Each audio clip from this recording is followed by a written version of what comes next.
Hello, this is Nderitu from Kenya.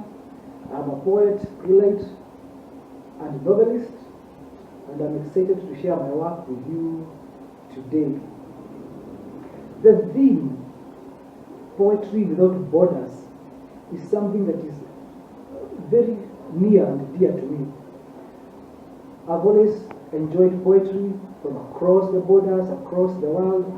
When I was growing up, some of my favorite poetry came from Greek literature. Poems like the Iliad, which were originally written, obviously, in Greek, not English, but were translated, and I was able to enjoy them. And I've had the pleasure to have some of my own poems translated into other languages.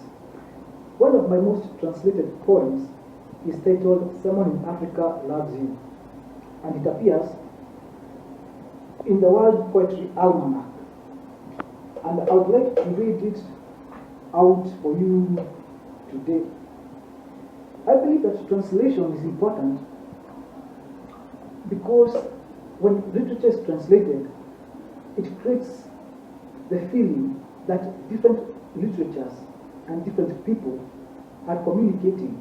So literatures communicate to each other through translation.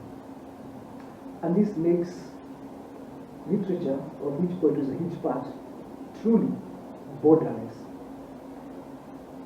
So this is "Someone in Africa Loves You." The tall blonde girl didn't come to East Africa on safari.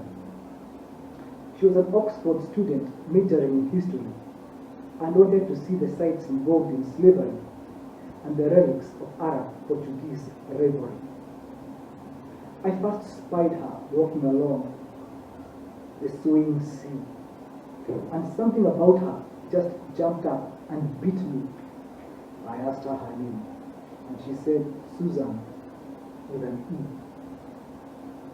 From thence, there was no distance between us. I took her to see the Getty ruins and Fort Jesus. And at night we marveled at a sky as brilliant as a mirror, and cheered the fire eaters and limbo dancers with ebony skins that glistened in the moonlight like razors. Suzanne changed into tropical gear, and I braided her hair. And then we danced to the music of Bob Marley and the Wailers. Wherever he was, Cupid must have been very happy. I danced all night with Miss Susan with an E. Susan lay on the beach for hours and got a suntan. I taught her Swahili, she taught me Cockney slang. Wise men say that time and tide wait for no man. And all too soon, it was time for Susan to return. Without her, life in the tropics just isn't the same. I'm so irritable. My fellow beach boys say I'm going insane. I sent Susan an email saying, "Someone in Africa loves you." And she replied saying, "I miss Africa and I miss you." It was signed Susan with an E.